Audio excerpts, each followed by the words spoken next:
Hello students, today we will discuss about the displacement reaction. In this reaction, an element या एक compound के बीच में reaction होती है, एक एलिमेंट और दूसरे कंपाउंड के बीच में रिएक्शन होगी और इसमें क्या करेगा, एक जो एलिमेंट होगा वो अगर उस कंपाउंड में वो एक एलिमेंट को रिप्लेस कर सकता है अगर वो उससे ज़्यादा रिएक्टिव होता है। एक ज़्यादा रिएक्टिव मेटल किसी दूसरे मेटल को रिप्लेस कर देता है एंड उसकी जगह ऑक्यूपाई कर लेगा। जैसे इसमें बताया हुआ है A+BC।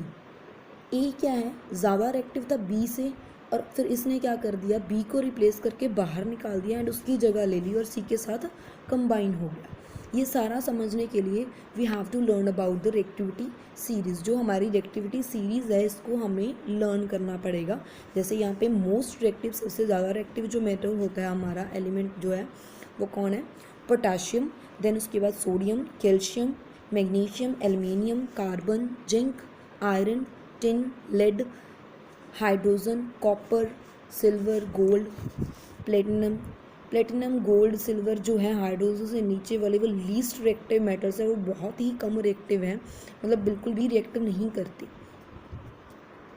नेक्स्ट हमारे पास एक रिएक्शन दी हुई है यहाँ पे, जैसे आयरन को कॉपर सल्फेट के साथ हम रिएक्ट करवा रहे हैं। कॉपर सल्फेट जो है एक्वस फॉर्म में होगा, वो लिक्विड की फॉर्म में होगा। जब किसी सोल्यूशन के हम वाटर में डिजोल्व करते हैं तो उसे बोलते हैं एक्वस सोल्यूशन। तो इसमें देखो जो हमारा आयरन है वो कॉपर को डिस्प्लेस कर पाएगा या नहीं पाएगा, उसकी हम रिएक्टिविटी सीरीज़ में चेक करेंगे। जो आयरन है वो कॉपर से ज़्यादा रिएक्टिव है।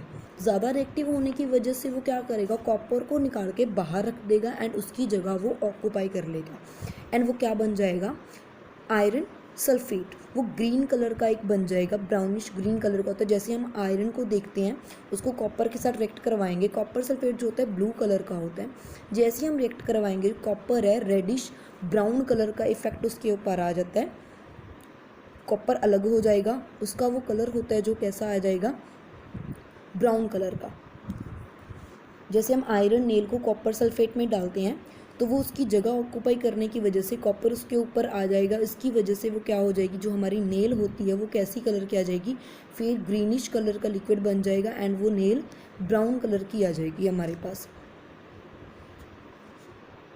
ओके स्टूडेंट्स, नेक्स्ट हम देखते हैं जिंक ग्रेन्यूल लेके और उसकी रिएक्शन करवा रहे हैं हम डिल्यूट सल्फ्यूरिक एसिड के साथ। ये भी क्या है, एक डिस्प्लेसमेंट रिएक्शन का ही एग्जांपल है।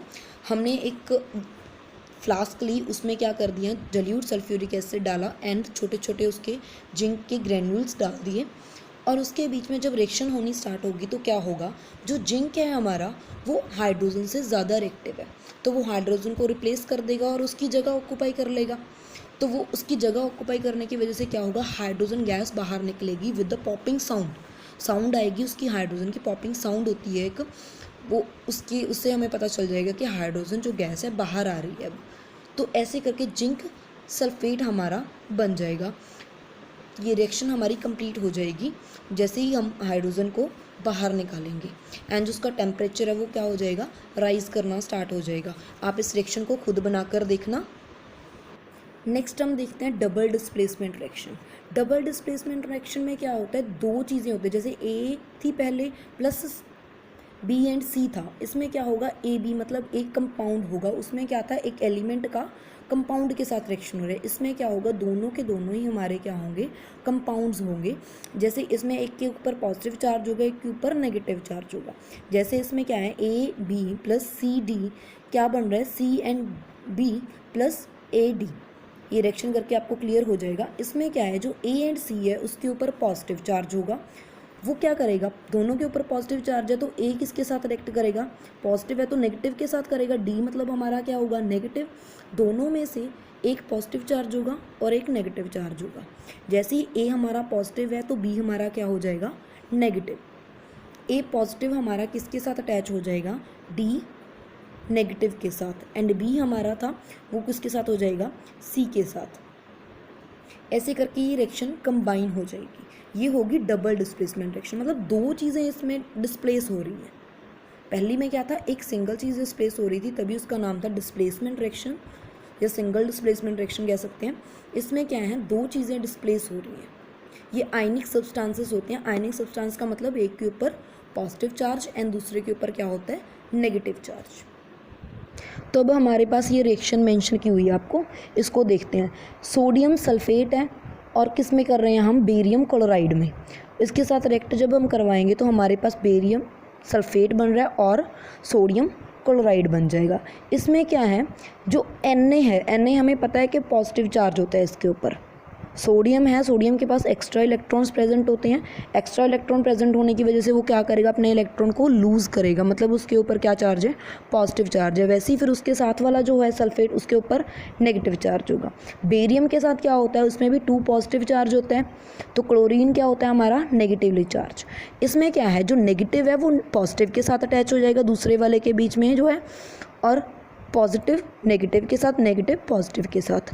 Na पॉजिटिव था तो वो किसके साथ जाके रिएक्ट कर जाएगा, Cl नेगेटिव के साथ, NaCl बन जाएगा एंड बेरियम सल्फेट हमारे पास फॉर्म हो जाएगा। ये क्या, हमारे पास जो बेरियम सल्फेट है वो वाइट कलर के प्रेसिपिटेट बनेंगे, छोटे छोटे इनसॉल्युबल सब्सटेंस होते हैं, जो प्रेसिपिटेट किसे बोलते हैं, इनसॉल्युबल सब्सटेंस, जो मतलब डिज़ोल्व नहीं हो पाते।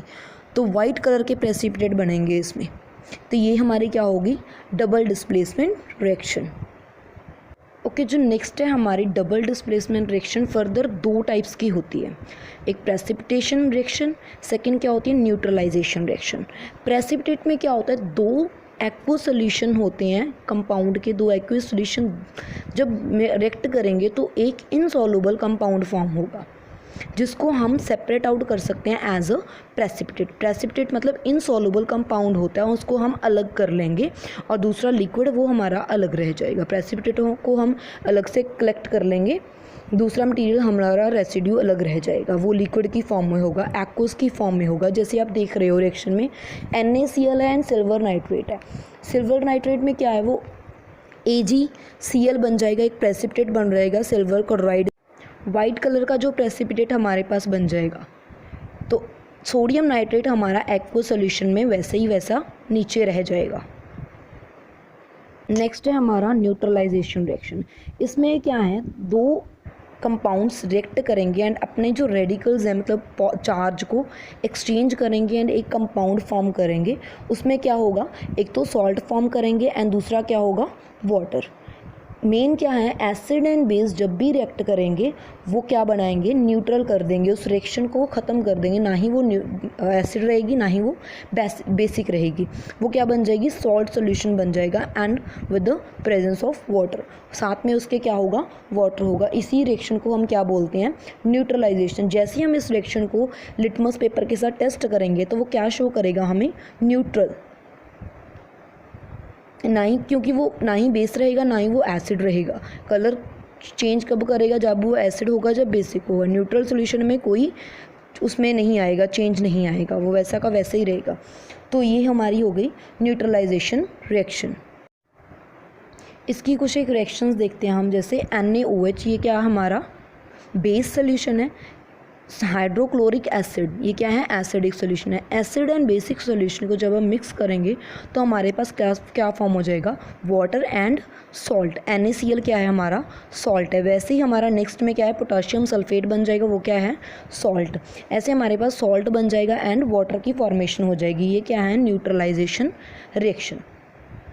The salt form as a result of neutralization as a soluble in solution। जो हमारे सॉल्ट बनेंगे वो क्या होंगे, सॉल्युबल होंगे वाटर में। Thank you so much, enough for today. Tomorrow हम नेक्स्ट सेशन में स्टडी करेंगे ऑक्सीडेशन एंड रिडक्शन।